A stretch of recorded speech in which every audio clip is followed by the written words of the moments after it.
Over the past few weeks, we've been getting email after email from the public asking one thing. Can you please interview Councillor Glen Crowther about these water done well reforms?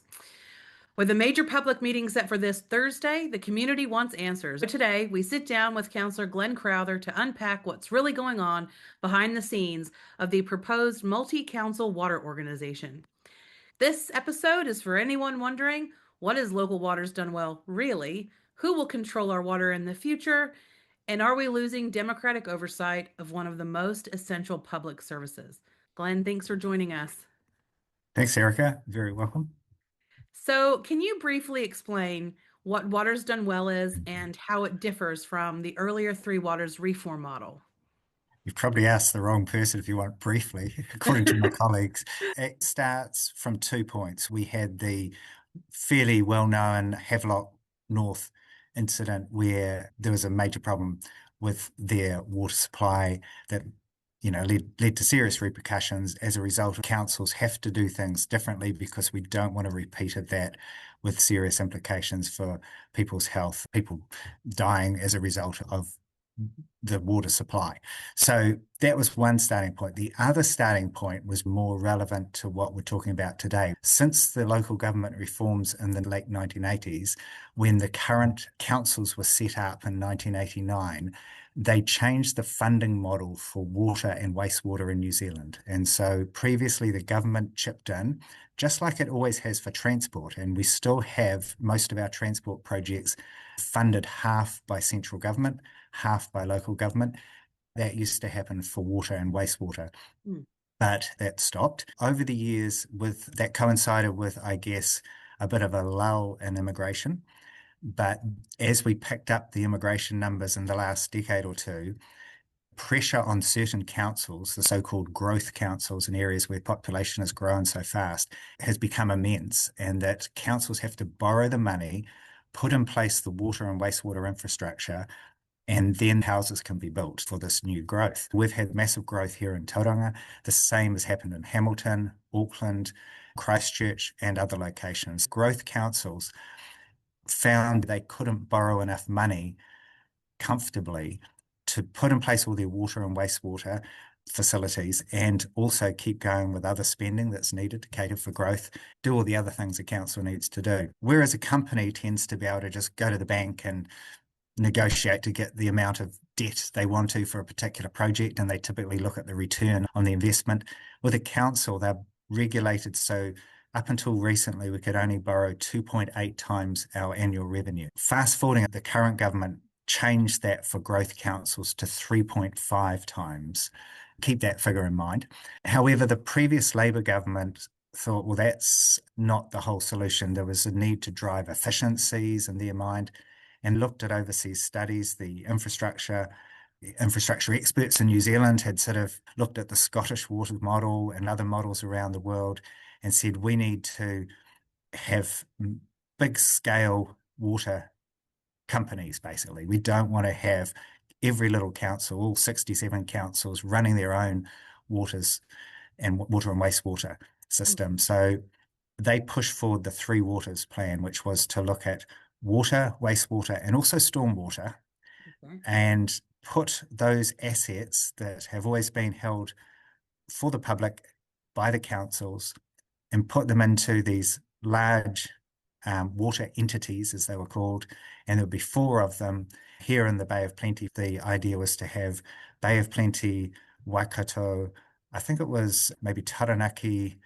Gisborne, and even some other ones, perhaps, all in one entity. And then the whole of the South Island was basically an entity. So these are big scale. However, independent analysts looked at the proposed savings that were going to happen from that they sort of said, well, we don't know if that's going to scale up. We think that the proposed efficiencies are a bit exaggerated based on what's happened around the place, such as overseas examples that were used. And so there was a bit of an argument from independent consultancy who said it's not going to be as good as the government's saying. And then the Department of Internal Affairs on behalf of the government said, well, we've modelled it the best we can. And into that mix was also this issue of co-governance, where the government of the day, the Labour government, wanted to have equal numbers of directors appointed by the iwi hapu in the area and equal numbers from the council. So it ended up being quite a controversial issue. Hmm. And meantime, when you go back to those two fundamental drivers, they'd set up the water regulator. They have now put in place the regulations required to make sure that drinking water is of so-called safe, and increased requirements for wastewater to hopefully stop the horrendous pollution that's happened from time to time around New Zealand. So in a way, these two issues are a bit separate. They're interlinked, of course, but one of them is regulations are already set up. No matter what happens with the councils and their water infrastructure, all councils are required to follow the regulations, no matter how it's owned. Hmm. The second issue, when National was electioneering for the 2023 election, they said we're going to scrap Three Waters, put in place local water done well. That's going to give power back to local councils to do what their communities want. That was a popular policy. It probably helped get them elected. When the coalition government formed, all partners agreed to that policy, and legislation has started to come through. There was a bill passed last December, which is now in force, but another bill has not been passed. It's reported back from Select Committee. It is waiting to be passed. So we do not have full knowledge of the legislation. We have a deadline. By the 3rd of September, every council in New Zealand, because all of us own our own water assets and wastewater, we have to tell the government what we're planning to do and what our goal is to do with our water assets. And the deadline is in 2028, 1st of July 2028. We still have 3 years to implement it, but we have to let them know on the 3rd of September what that plan is. The legislation hasn't been passed yet, so you haven't been able to look at it. And it's not going to be implemented for 3 years, but you've got to make a decision in like a month. That's it. Why the rush? One reason is that there are local council elections all coming out, well, apart from my council, Tauranga, every other council is up for re-election a few weeks after that deadline. Right. If they waited until after the election, the government could expect that it would become a hot political issue at the local elections, because, of course, some communities around New Zealand feel very strongly around this. Right. And if their council's not doing what they want, they would try to vote in people who did. So you could look at this and say, maybe that's the reason. The other is that if central government is wary of whether the public will be happy with what the councils choose, they might not want to go to a general election next year, having delayed the decision until the middle of next year when all the legislation would be through and people could have had time for a consultation. So they could turn it into a general election issue. Either way you look at it, this is a political issue. It gets even more so, though, because my own view of local waters done well is that it's a vast improvement, because I believe in local communities having a say over what happens to their local assets, so long as those assets stay in the public ownership. Hmm. If it was all about nationalisation, if it was the government saying we will control water from now on, in a way that could be okay. Ultimately, I feel the public needs to have a say and be ensured that will be retained as public infrastructure. The most controversial part is that on paper, this looks like good policy making, although the timing's a bit out, as we just talked about. So long as people were able to be informed and communicate to the councils what they want, and then so long as the council did what they want, then the coalition government's policy allows that to happen, and every community could do it in their way. They could keep direct council control of waters. They could put the water assets into a council-controlled organisation, a special one, which would probably better to refer to as a water organisation, because that's the jargon that seems to be used now. Right. We could use Tauranga as an example. We could put Tauranga's assets into a waters organisation just for Tauranga, or we could combine it with someone else, or put it into a community trust, either just for Tauranga or combined with another council. And the community trust options were ruled out. So it came down to either keeping it within the council or putting it into this water organisation that would have a board of directors. So rather than the councillors have the governance role. It'll be a board of directors that are appointed. And where it gets controversial is that most people will say, well, that's good, you've got a choice. What are you complaining about? If anyone's complaining, I think what I hear is, number one, they haven't been fully informed when they're asked to make their choice. Mm. Number two is that the deadlines are so tight that even if the councils try to fully inform them, we can't, because we've now just seen the reported back draft legislation, but we don't know what will change after that. So that's the second thing. Why not wait for that?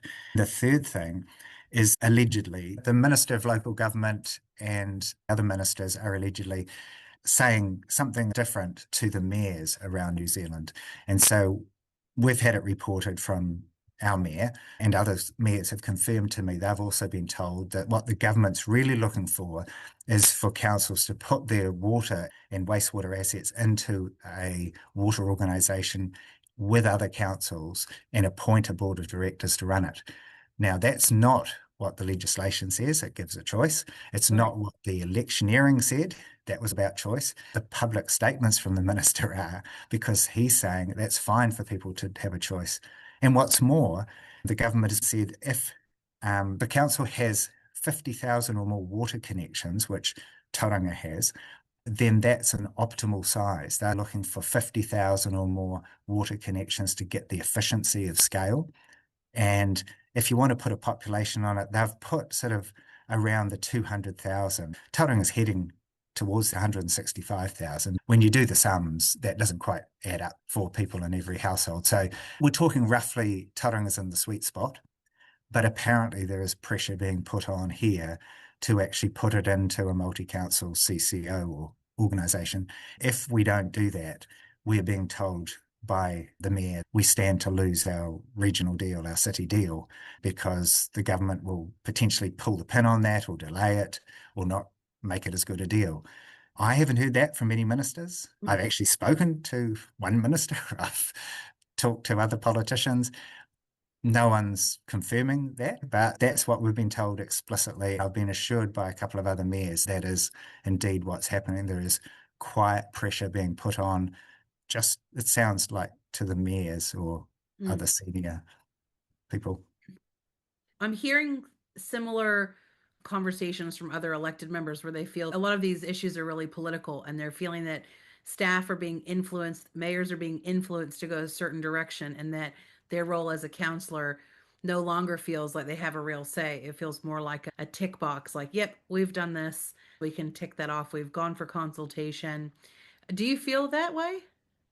I don't on all issues, for sure. The problem I see is that when it comes to the really important issues, if in terms of scale, the magnitude of the decisions, the biggest decisions we've had, and that we are going to have in the next few weeks, such as this waters decision, they are the problematic ones. From the moment I got on council, the first thing I did was talk to our chief executive about waters.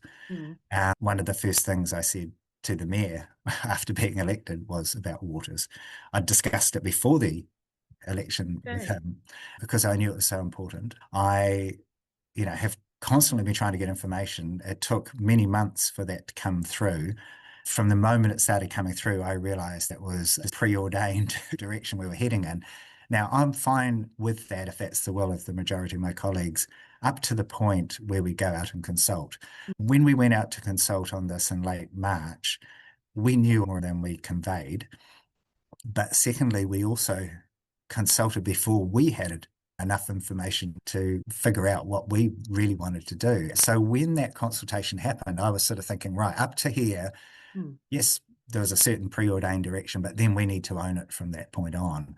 The results, of course, were mixed because the consultation was, as a lot of these things are, there was a bit of a slant in the information. Let's talk about the consultation, because there are some things came up. The first thing was Thames-Coromandel asking to join the day after consultation and Tauranga ended. What happened there? Goodness knows in terms of that particular, why the chief executive of Thames-Coromandel happened to choose the day after the Tauranga consultation closed to write to our chief executive, which somehow magically has pushed the button on what is regarded now as the official date that the discussions with Thames-Coromandel happen. That to me just is a joke. On the 6th of March, we received a document modelling what it would look like if we went with Thames-Coromandel. And so it's before we went out for consultation.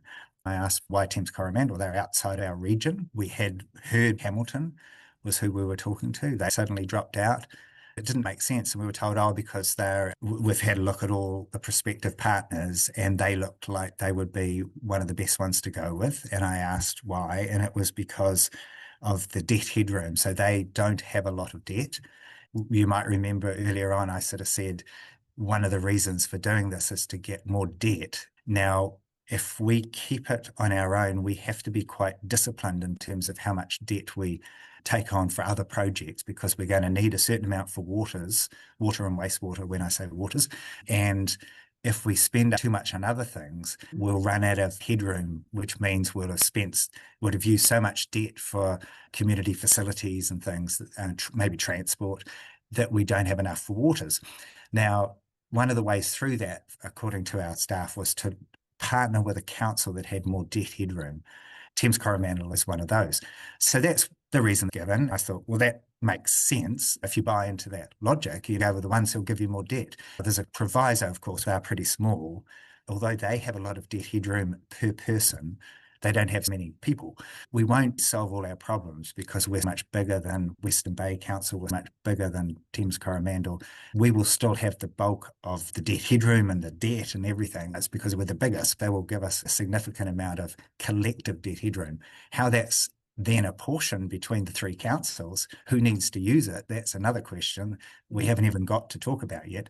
But in terms of this debt, one thing we missed was that in the middle of all this, last August, September or something, we heard from the minister that he would increase that debt to 3.5 times for growth councils. If you put your water and wastewater assets into a water organisation, a CCO, then you can borrow to 5 times. Not only is there the quiet power, if you like, of where the politician has the quiet word to the mayor and says, hey, you need to put it into a water organisation, but they also give a financial incentive. What does all this borrowing do? And then how will this affect ratepayers? And there's this whole campaign around rate capping.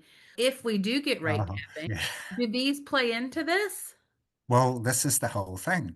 Yes, that's all interwoven. So maybe to finish that thread, which will help explain it. So if you have 500,000 of revenue coming in, which is roughly what we have, ballpark number for our council, instead of only being able to borrow 3.5 times that is 1.75 billion, we're nearly at that point now. That will constrain us. If your rates and water charges go up with inflation, your debt will go up at the same rate. They go together. Previously 2.8, now 3.5. That should work. But we have these so-called lumpy spends that we might have to build a wastewater plant. Right. And that's going to be a big chunk of, hundreds of millions of dollars. And then, so we need to borrow a whole lot at once. Normally councils would say, I better keep a little bit up our sleeves and allow room. This is kind of how you get around that hassle. We say, we're already maxed out. We decided to build a 300 million civic centre, $100 million waterfront and associated works, all the nice to haves, but all that stuff, that's put pressure on our debt headroom. And so when it comes time to build a whole lot of waters infrastructure, we are really running tight on that. You can always just put up the charges, rates, but the quickest way is to borrow more money and not juggle it. This 5 times it's saying, if you do what we want, put it in a waters organisation out of direct councillor control, you can borrow 5 times as much. Instead of borrowing 1.75 billion, you can borrow for the waters component. It'd be probably, I haven't got quite the exact number, but it might be along the lines of, $1 billion just for water, because it might be a couple of 100 million revenue, and you can borrow 5 times that. I don't know exactly what year those numbers will stack up, but it gives you a feel of how it could work. If the whole council could borrow 5 times, we'd be up to probably, heading towards 3 billion debt headroom at the moment. So we're nowhere near there. This waters will allow us more leeway to borrow. Meanwhile, someone has to pay the interest on all that borrowing. Typically, councils don't borrow a whole lot, build a wastewater plant, and then we'll pay it off and then we won't have any debt. It's all over now. We're back to square one. The households try to buy a house, pay it off, go, phew, maybe spend on your credit card every month, but nothing too big. So the typical middle income and lower New Zealander, their aspiration is to own their house, pay it off, and retire. Councils, the borrowing goes up and up because there's always another thing to do, a generation or multi-generations to pay back that debt. You borrow more for the next thing. So it's always a matter of borrowing, but you're always paying interest on some debt. When you say this will sort out your problems, you can borrow 5 times as much.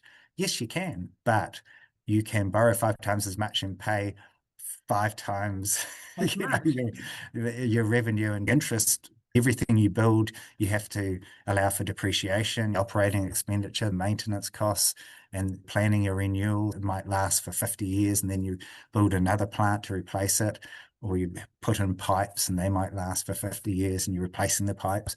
It's a big operation, complex. Councils have done well across most of New Zealand, with exceptions. And those exceptions are really notable, that you have the Havelock North one I mentioned, all the Wellington Waters fiasco that's been happening, where they haven't put enough money into their budgets to keep up with what's needed to renew their water and wastewater. Tauranga, we invested heavily in good water infrastructure. Our previous mayors and councillors can claim to having done really good work in water and wastewater. We've got some of the best water and water filtration sort of systems, and we were early on in introducing water meters despite the controversy, and that's meant that we've reduced the water consumption compared to other cities. We've got cheaper water supply than a lot of places because of that. We've got relatively good quality wastewater. I'm told we've got exceptional pipes. There's been really good work done under the ground, technically, by all the previous employees of the council who've been working in that area. And so I think we can be really proud of that. But of course, you mentioned about rates caps. And when you factor in that Tauranga's had some of the biggest rates increases in the country over the last 5 years. Over the last 3 years, we're only about 20th of 70 odd councils. Over 5 years, we're right up near the top of that. And so this pressure on rates has been immense. And that's reflected because our debt has tripled from when the Commission arrived to a year after they left. The interest alone on that is a significant burden. So you can see the pressure building on rates. So on the one hand, we need to borrow more money. And the government's sort of encouraging that, say, yeah, borrow more money and spread it out over a period of time. And then on the other hand, they're saying, don't let your rates increase. Keep the pressure down. If you don't cap them, we'll cap them.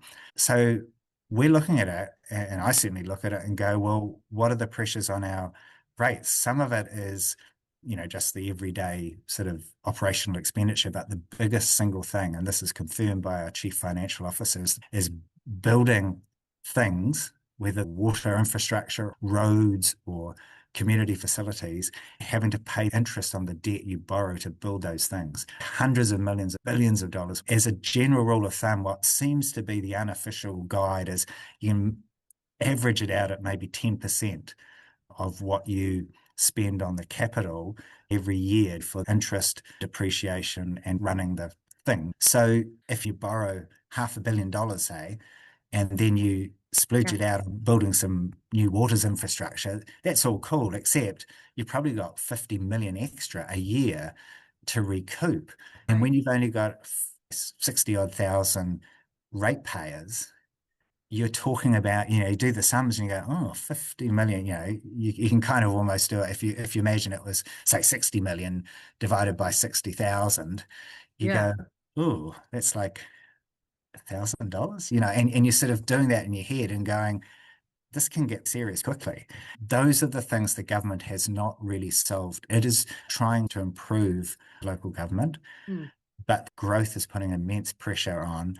If we don't have people pay for growth, then even just the temporary thing of councils having to just chip in and build the stuff and wait for development and ratepayers to come along to pay it back, just that temporary burden is enough to push some councils over the edge, and that puts a lot of pressure on those rates.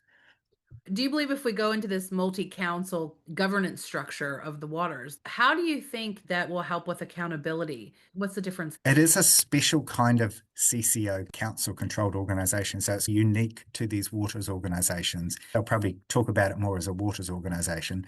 Mm. If you talked to Wayne Brown, the Mayor of Auckland, and you said, do CCOs have the correct name? He would probably say no, they are not easily council controlled organizations. He's tried to get rid of CCOs. He said we can't control these organizations, Right. even though they're called council controlled. The point of a CCO is to set it up so you can have an independent board running it so you don't have councillors meddling in something. And typically that is for something that's trying to earn a profit. There was a recent article by Matthew Hooton in the Herald, which was talking about how you can end up having the worst of both worlds. That if you want to privatize an asset, Hmm. you can stick it into a state-owned enterprise if you're a government, or a council-controlled organization if you're a council. You drive through the efficiency and you can try to get it ready to sale, and then you sell it and you get some money, and that's all cool. Except, as he pointed out, a lot of the things put into these state-owned enterprises and council-controlled organizations are not things the public wants to sell. Water and wastewater, the ultimate monopoly assets. No one is going to go around and duplicate the water pipes or the wastewater treatment plants or anything like that. This is a natural monopoly. Right. It's needs to be kept in public ownership. To be very explicit, this is not talking about ownership of water. Water officially in New Zealand is not owned, but this is about gathering water for human consumption and then getting it out of the households and businesses and getting it safely back into their natural environment through treatment. There are a lot of issues, but ultimately the pipes are a natural monopoly and should be publicly owned, in my view. Stormwater is a bit of a different matter. It doesn't quite fit with those two. It's basically when you have large storm events, you need to design cities and towns and rural areas so that it doesn't damage any built infrastructure. Nature has a way of saying you didn't get that right. So that's always more of a moving feast, I think. Whereas, basically what we're doing with water and wastewater in a modern Western society is putting in treatment plants and pipes. It's not that complex if you're in that business. The key thing is the financial side. How do you run it efficiently? And the jury is out, in my view, on when you look internationally, when you talk to the independent experts in New Zealand, when Mm. you talk to waters engineers, when you talk to local government politicians, Mm. a number of them say they don't think it is the right thing to put it into a CCO or water organization structure with a board of directors, because they say because it's a natural monopoly, it's far better placed under direct elected governance. For me, all of that comes down to, are we doing this to have the best and most efficient way of running our waters and wastewater systems, or are we doing this so we can borrow more money for debt? Because the problem with my preferred option is you can't borrow 5 times the amount in debt. You are limited to 3.5 times. People say that's not good enough, but keep in mind, Mm. if you borrow that money, someone's going to have to pay the interest on it. And someone's going to have to pay all the other costs associated with that infrastructure. So you talked about this in-house option. So I watched the Waterston Well live stream that Tauranga City Council had when you had this discussion. Yeah. Now, I heard, I believe it was you, ask, are we going to be presented with an in-house option so we can look at that to see if it is an option worth considering? And the answer that came back from staff was basically, no, we haven't looked at that option because we've only modeled this option because like we haven't been told to model that option. Therefore, you don't know what that option would look like because no one's modeled it. Basically, what happened last year was there seemed to be a predetermined position that the majority of my colleagues were happy to go along with, which was the multi-council CCO or water organisation with unnamed partners. We passed a resolution indicating that was our preferred option. Then we got through to March and we had to make our decision. Thames-Coromandel was already in, we were in discussions with them, and we'd had written information and had verbal information from staff about those discussions. I was watching the live stream of the Waterston Well conversation in Tauranga City Council. The deputy mayor and you asking staff, hey, can you model all three options on due diligence, so we are more informed with choices. The three choices were in-house, Tauranga only, and then the CCO.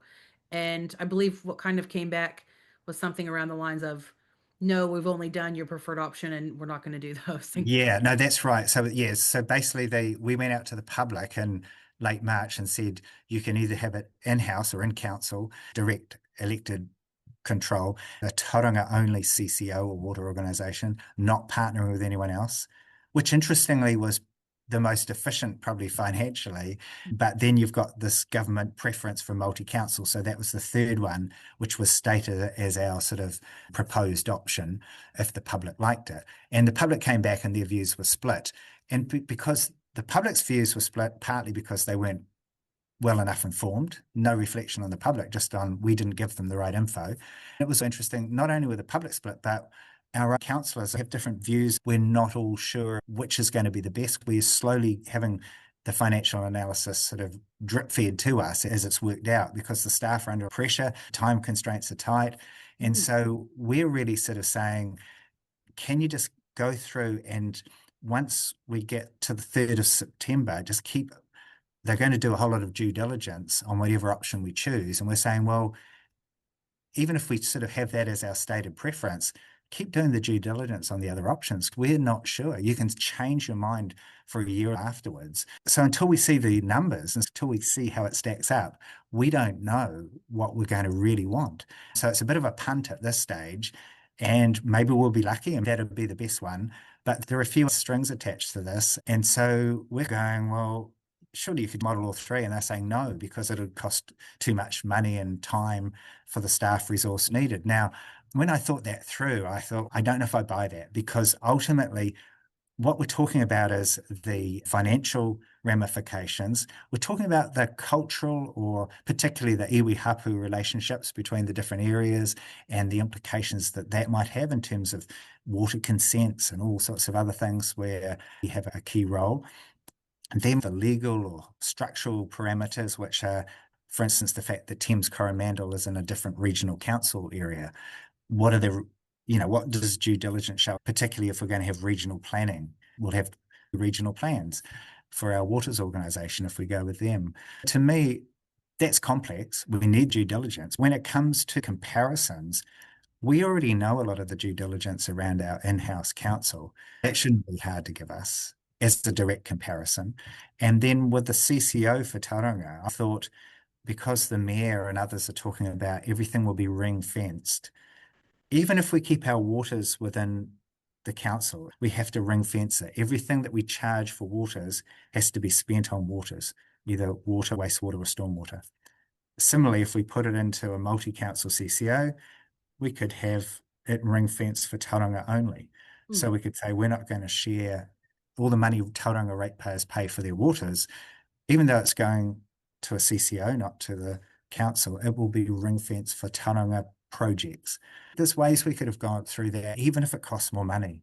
It's not going to be huge when you think the number one thing our council does is to provide safe drinking water, to provide the efficient and environmentally friendly disposal of wastewater, hopefully. And into that, you have to factor sort of the cultural factors there that need to be analysed and the relationships that are required for that. And then you also have this issue of stormwater, whether that should be included. And to me, we need everything on the table. If we're going to make a choice by the 3rd of September, I don't want it to be a one-way choice. We have to be able to have an informed view all the way through so that we can pull out if we want to. So people are talking about on-ramps and off-ramps. We're talking about setting up a waters organisation between Tauranga, Western Bay of Plenty, and Thames-Coromandel councils, having on-ramps for others to join and off-ramps for any of us to go off.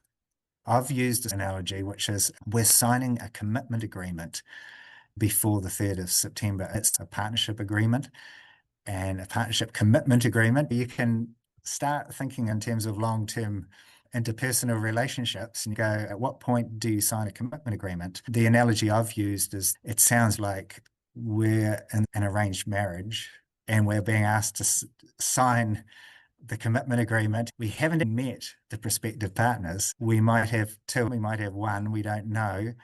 We haven't had an independent view from our council on what their assets are like and their liabilities.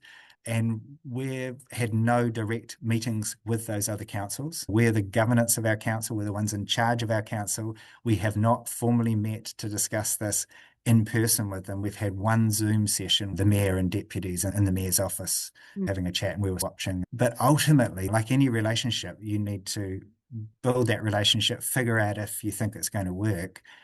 We're doing it back to front. The staff are proposing we sign the commitment agreement and then we have an off-ramp. So I've likened that to the divorce option. You know, it really would be pretty bad if we said we're going to go with Thames-Coromandel and then a year down the track we said, well, we don't like the looks of you now. Either you get lost or we're going to walk. And I think it's far better to walk through together and do what we can for each other. If it's going to work to be in this partnership long term, let's commit, let's work together, knowing we're going to be honest and open, and particularly we're going to take the views of our community into account, and we're going to be, in the words of Tanya Tapsell, the Mayor of Rotorua, we're going to bring our communities along with us, and we're going to bring our iwi and hapu along with us because they're a key group that the local government sector has to consult with.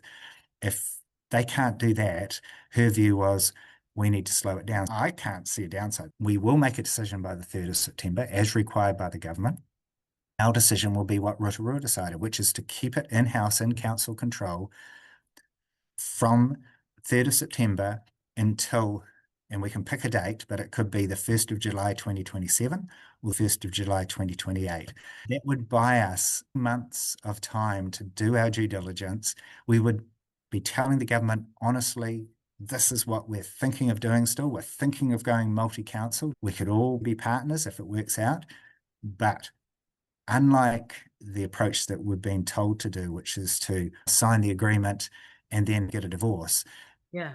I'm suggesting we take Tanya Tapsell's model, which is fully supported by her council and by her community and by the iwi there, which is to say, we will do this in our time. We know the government wants us to head in that direction. We'll get there by 2028. I don't see the downside, but the allegation is that, and our mayor has been public in saying this, that will not meet the privately stated requirements of the minister.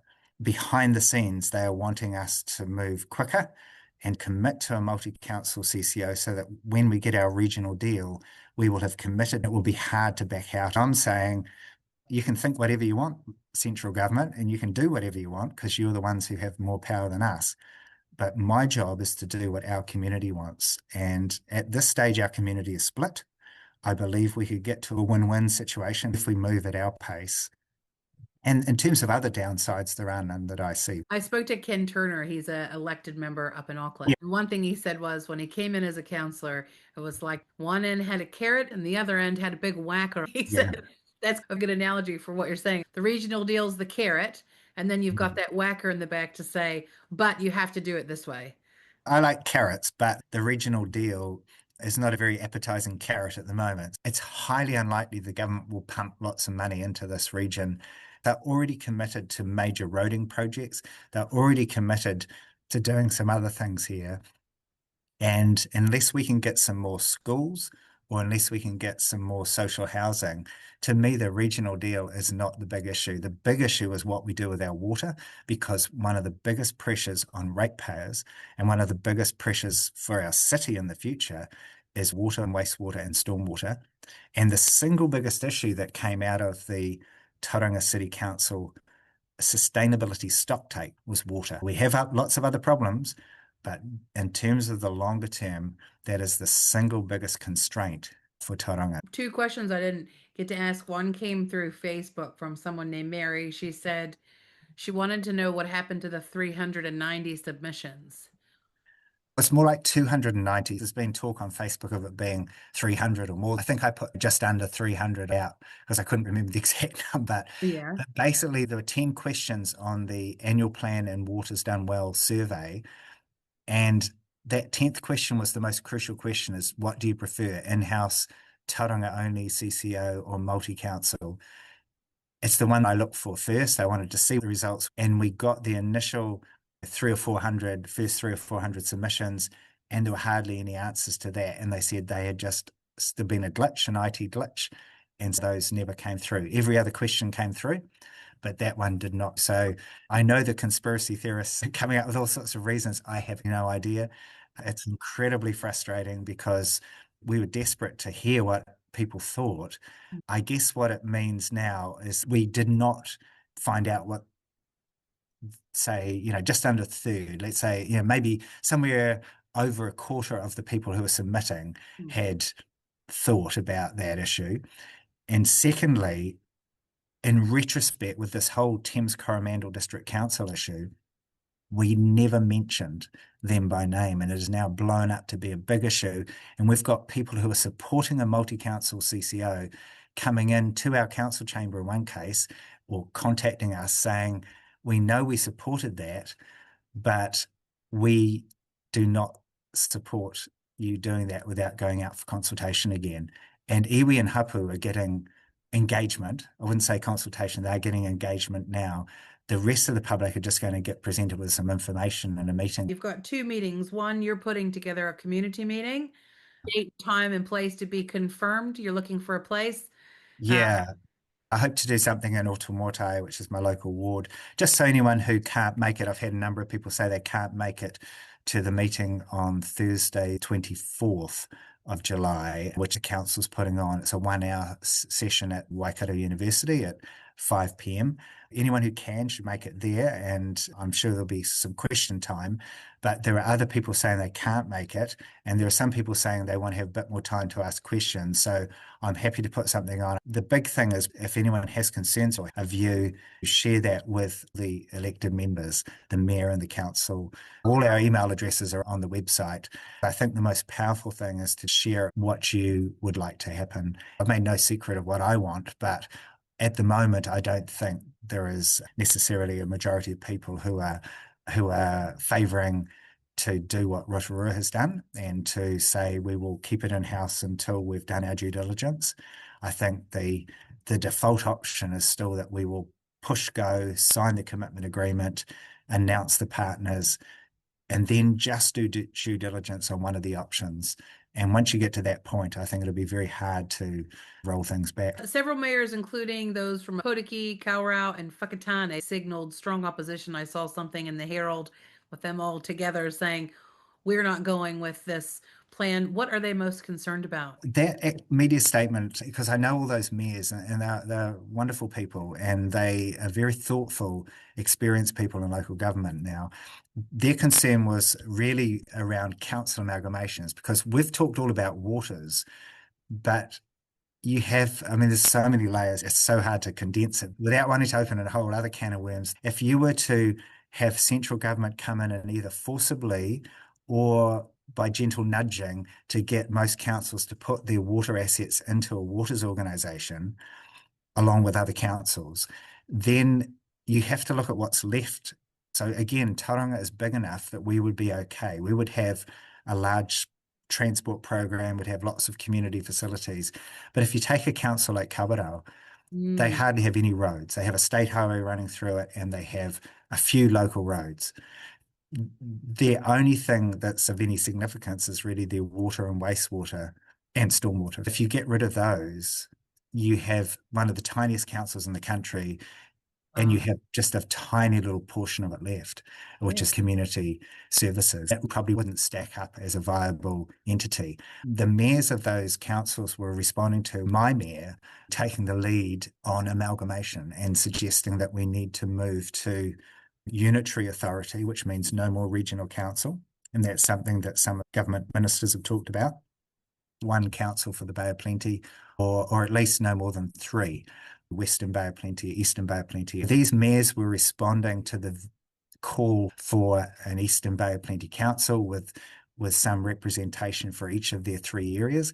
But I do know they feel uncomfortable if the decision making was in Tauranga because they have been burnt badly in Whakatane before, where they have a significant chunk of population and they only got 0.8% of the transport spend.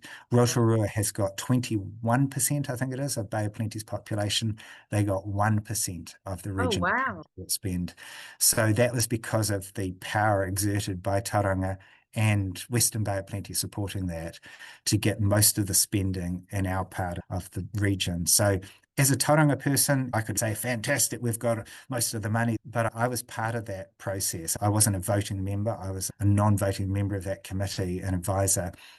I looked at that and I thought, there's something wrong when the big guys get all the money. Their concern is if they went into a waters organisation, and this discussion started around the same time as their transport decision, they were burnt by that, and they were thinking, what's going to happen with waters if we go in together?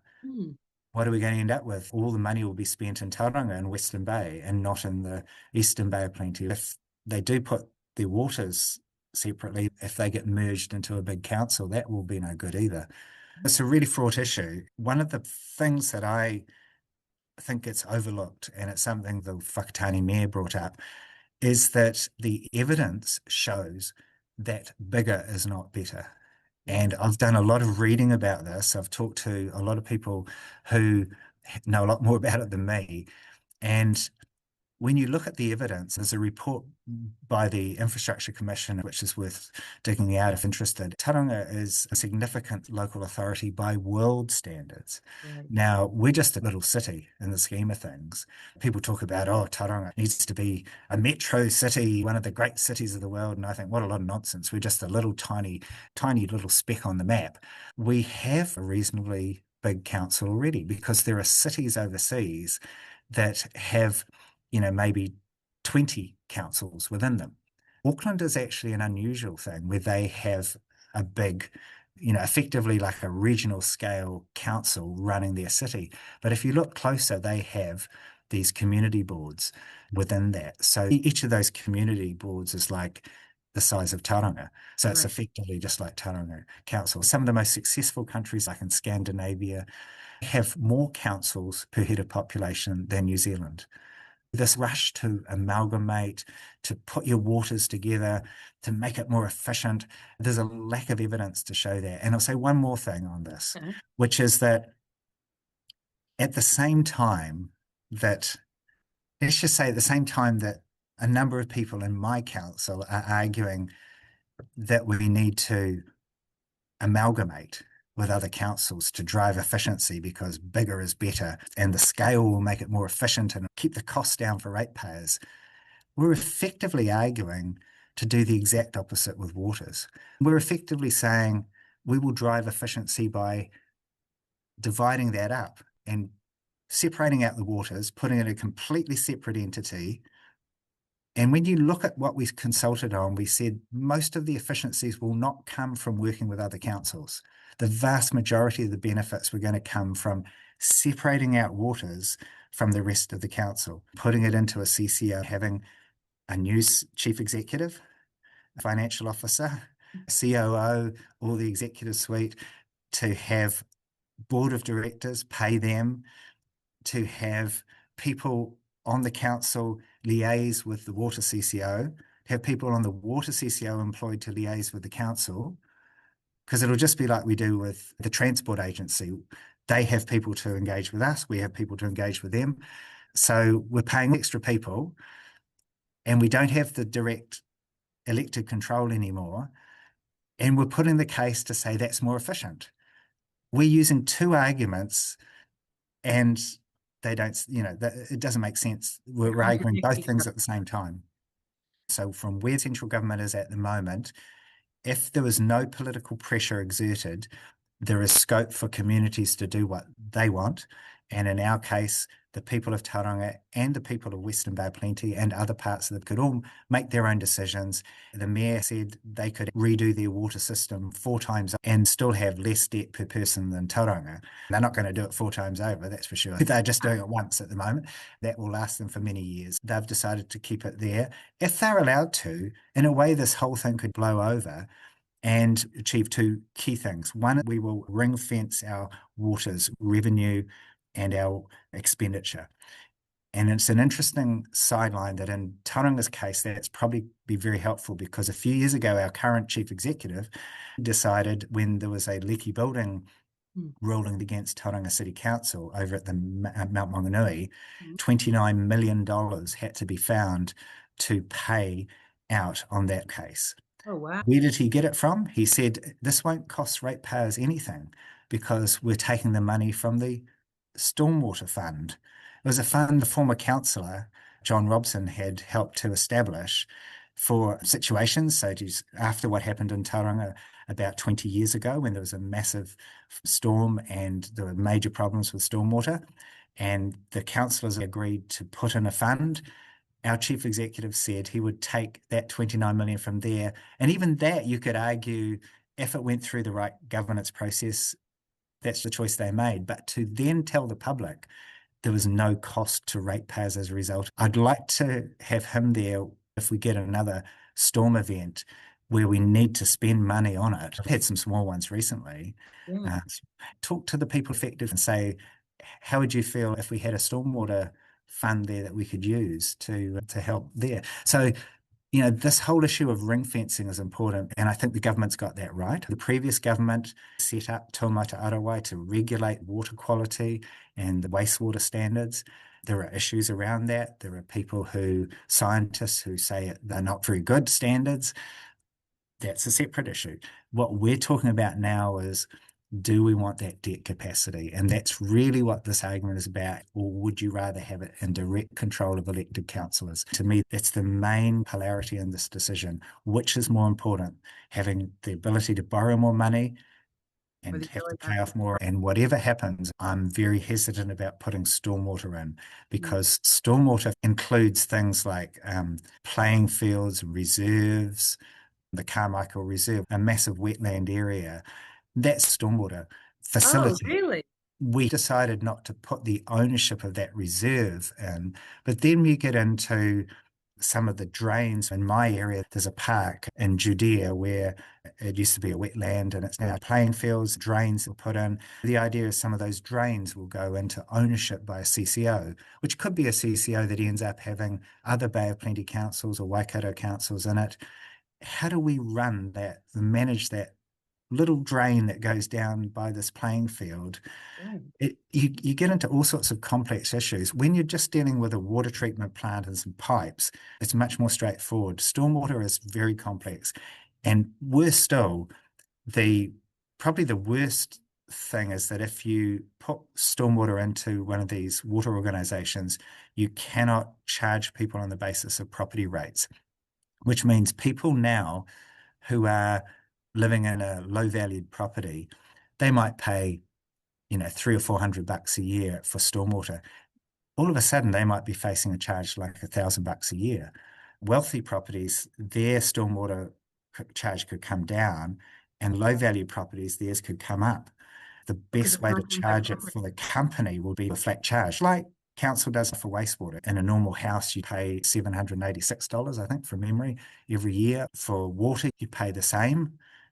And the beauty of the stormwater is that, it's a way of equalizing that out so that people in low value properties don't have to pay as much. If we put it into the CCO, they will be penalized, and it could be a huge difference. Instead of their waters bills going up about 2.5 times over 10 years, they could go up 3 or 3.5 times over 10 years.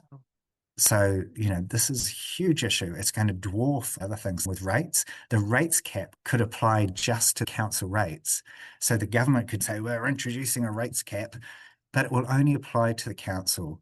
If you put your waters assets into a waters organisation, you could end up with a situation where the council rates are capped, but the water charges are going through the roof.